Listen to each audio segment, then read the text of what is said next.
Hey there, thrill seekers! Welcome back. Today, let's take a ride through the awesome roller coasters at Kennywood Park, from the small ones to the jaw-dropping ones.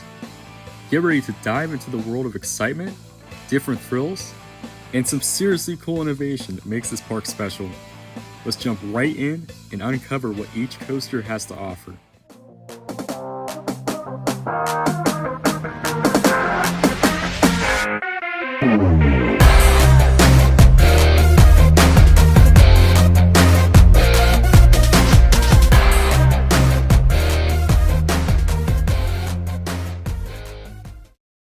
Number 8.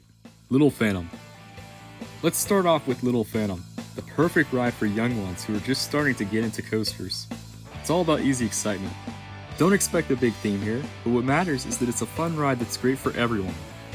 You'll go up a little hill, drop down, hit some bunny hills, kinda like the Phantom's Revenge, then head back to the station. And guess what? You'll get another round before it's all over. Now I gotta admit, Little Phantom isn't exactly my taste in coasters, but that's because it's not even meant for me in the first place. So these are the categories I'm going to be scoring Little Phantom on: theming and atmosphere, innovation and uniqueness, visual appeal, smoothness, and historical significance. For theming and atmosphere, I score Little Phantom a 5 out of 20. This is because Little Phantom is not themed to anything, but I gave it a 5 out of 20 because it's a kid's coaster. And that's something. For innovation and uniqueness, I gave it a 6 out of 20. This is because Little Phantom is just those typical kiddie coasters, there's really nothing special to it. For visual appeal, I gave it a 7 out of 20. This is because Little Phantom is not really that visual appealing. For smoothness, I gave Little Phantom a 15 out of 20. This is because Little Phantom is smooth, but not the smoothest. For historical significance, I gave Little Phantom a 4 out of 20. This is because it is not really that historical for the park. And in total, Little Phantom is a 37 out of 100, or a 3.7 out of 10. Number 7. Exterminator. Moving on, let's check out Exterminator, an indoor spinning coaster made by Reverchon Industries. It opened in 1999 in the Lost Kennywood section of the park. It was very unique compared to the other coasters at the park at that time. When you get on this one, you're spinning in the dark, and that sets the scene for twists and turns that catch you by surprise. Those spinning cars make things really unpredictable, so every ride feels like a new experience. In the theme, you're basically a rat dodging an exterminator, and it's a whole world of spins and twists. Now I'm a fan of Exterminator, but gotta be real, those long lines can be a bit of a drawback. For theming and atmosphere, I score Exterminator a 16 out of 20. This is because Exterminator is very well themed. For innovation and uniqueness, I score Exterminator a 16 out of 20. This is because it's an indoor spinning coaster, which you really don't see anywhere else. For visual appeal, I give it a 13 out of 20. This is because Exterminator is not outdoors, so I can't really see it physically, but the indoor visual aspect of it is very good looking. For smoothness, I score Exterminator a 16 out of 20. This is because Exterminator is extremely smooth. I give Exterminator a 10 out of 20 for historical significance. This is because Exterminator is not that historical for Kennywood's history, but it still was historical because it was the first indoor roller coaster for Kennywood. And that leaves a total score of 71 out of 100, aka a 7.1 out of 10.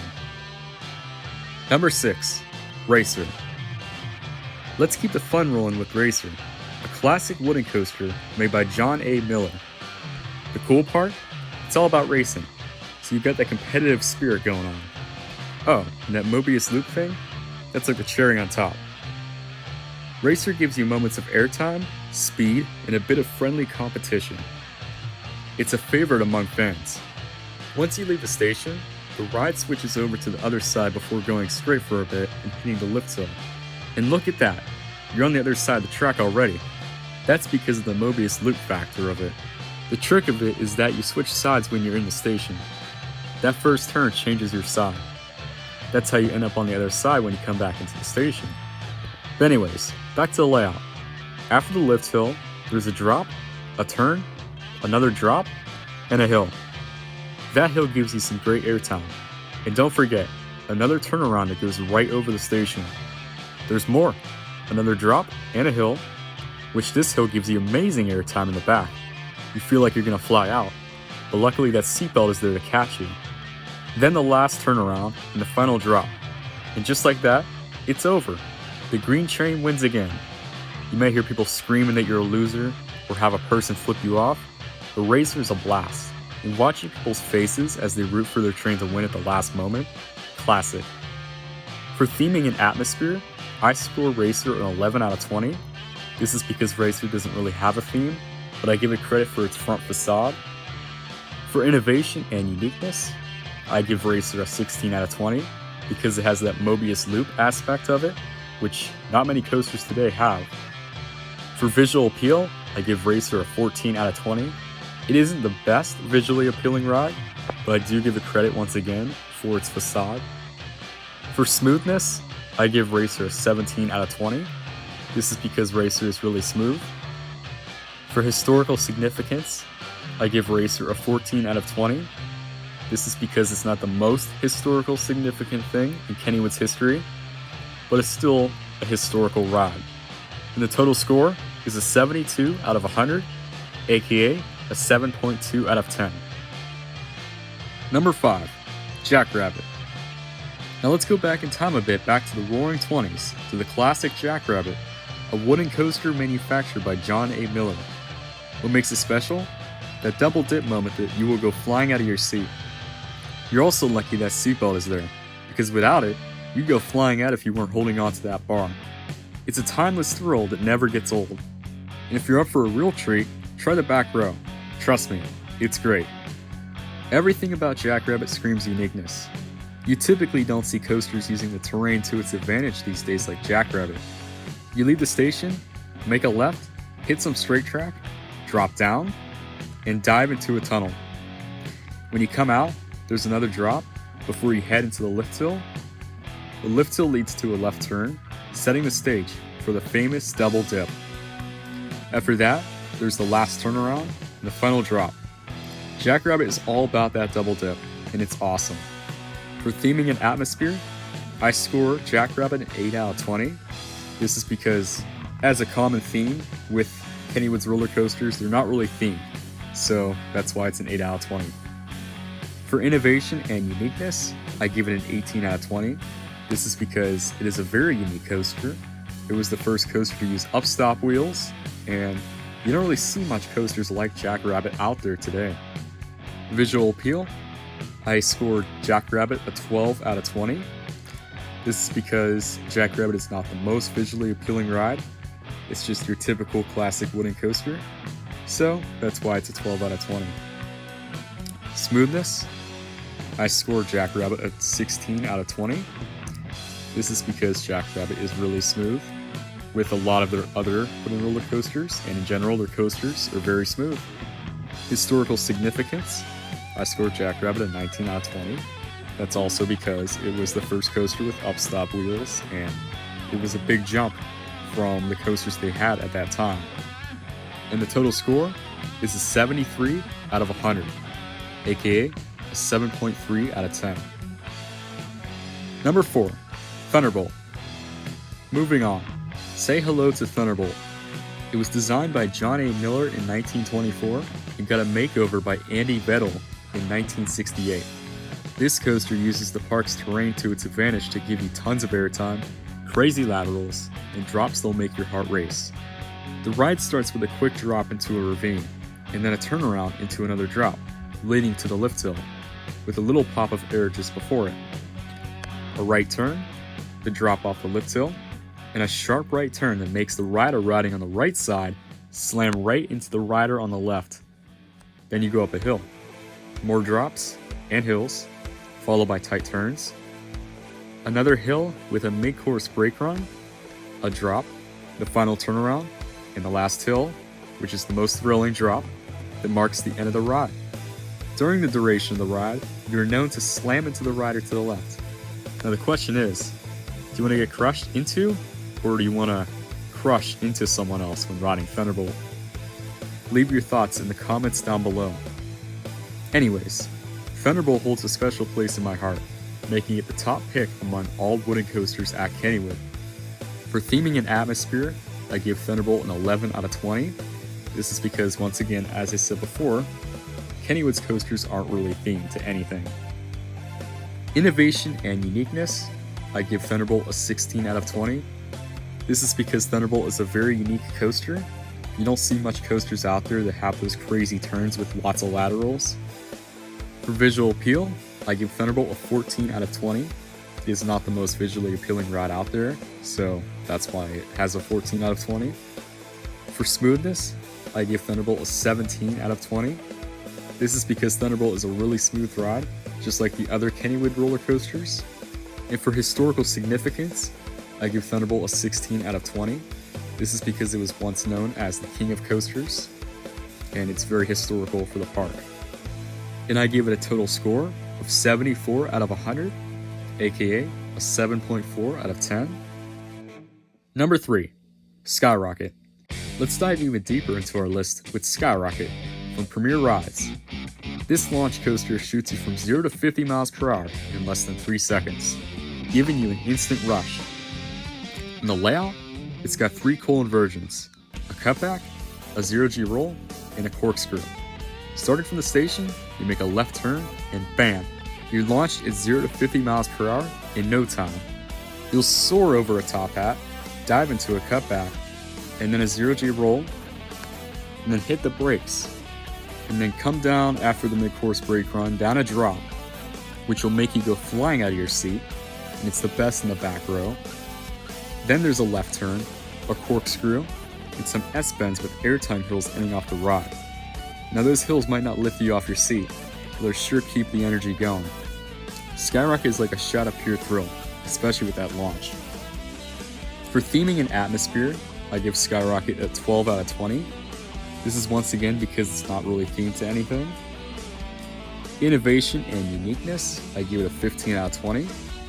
This is because it is the only Skyrocket 1 model of the Skyrocket 2 models you see everywhere. Visual appeal, I give it a 17 out of 20. This is because Skyrocket is visually appealing, it looks good, so 17 out of 20. Smoothness, I give it a 19 out of 20. That is because Skyrocket is the smoothest coaster in the park, in my opinion. Historical significance, I give it a 13 out of 20. This is because it was the first Skyrocket 1 model, and you see tons of those Skyrocket 2s everywhere, and this is the original. And that leads to a final score of 76 out of 100, aka 7.6 out of 10. Number 2, Phantom's Revenge. Let's keep the good times rolling with Phantom's Revenge, a steel roller coaster that started as Steel Phantom back in 1991. Originally built by Aerodynamics, this coaster promises a wild ride with a heart-pounding 232-foot drop and speeds up to 85 miles per hour. After a renovation by D.H. Morgan Manufacturing in 2001, it became the beloved Phantom's Revenge that we know today. The highlight? That second drop, which gives you an electrifying rush, especially in the back row. Phantom's Revenge takes you through drops, twists, and airtime moments, making it a top-tier attraction. Leaving the station, you hit a small drop, then head up the lift hill. After that, you go down the first drop and hit straight track. Then you go up a hill and go down the famous second drop that launches you towards Thunderbolt. Some more turns, a section of bunny hills, which make you go flying out of your seat, and you're done. Those bunny hills can get a bit wild, especially if you're not prepared for them, but overall, this ride is awesome. For theming and atmosphere, I give Phantom's Revenge a 14 out of 20. There really is no theming, which is a common theme for Kennywood coasters, so that's why it's a 14 out of 20, just like all the other coasters at Kennywood mostly. Innovation and uniqueness, I give it a 16 out of 20. You don't really see coasters out there that go down a ravine and go through another coaster. Now that's crazy. For visual appeal, I give it a 15 out of 20.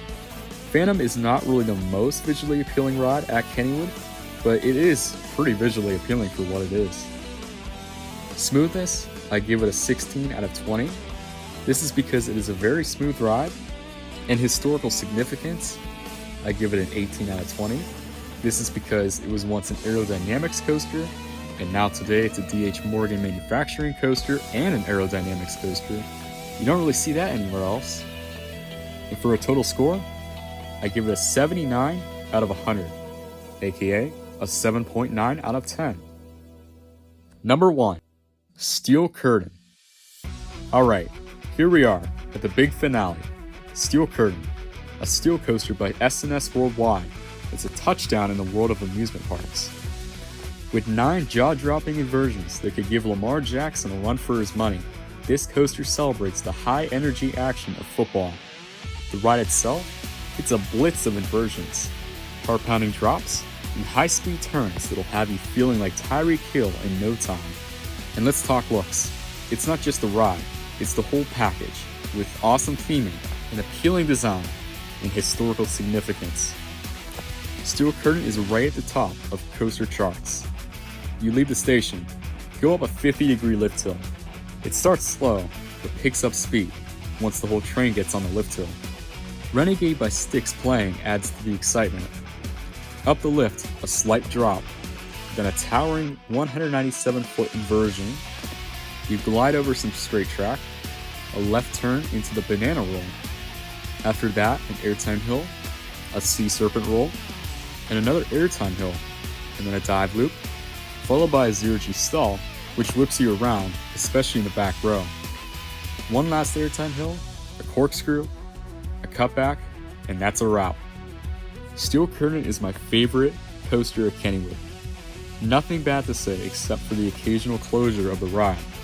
But apart from that, it's a thrilling ride, and it's guaranteed to deliver.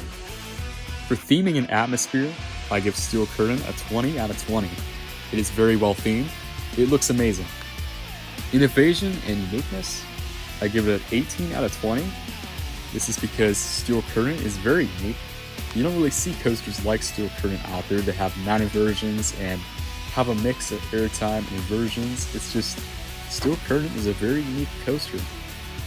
For visual appeal, I give Steel Curtain a 20 out of 20. This is probably the most visually appealing coaster that I've probably ever seen, and it really deserves it. For smoothness, I give Steel Curtain a 17 out of 20.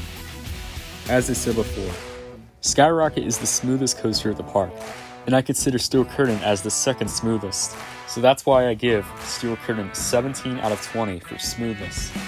And for historical significance, I give Steel Curtain a 19 out of 20. This is because Steel Curtain is very historical. It was the first coaster in the United States to go upside down 9 times, and it currently has the most inversions in the United States, along with the tallest inversion at 197 feet tall, so that's why I gave it a 19 out of 20. And for a total score, I give it a 94 out of 100, or a 9.4 out of 10. So what do you think of my top 8 Kennywood coasters? Do you agree with my picks, or do you have your own take? Drop your thoughts in the comments down below. This video sure was a long one, but I hope you guys enjoyed regardless of that. And also let me know in the comments down below what you think of longer content, because if you like it, I'll keep doing it. If you enjoyed this video, make sure to like, subscribe, and turn on post notifications for more content like this. I post tons of other coaster content just like this that you will not want to miss. If you have Discord, go join my Discord community. It is linked in the description down below. And go follow my other social medias. Those are also linked down below in the description. And by following those, you can stay up to date in the Arms 2-7 community and receive the latest theme park news. I thank you all for watching, and I'll see you all in the next video. And remember, let's ride.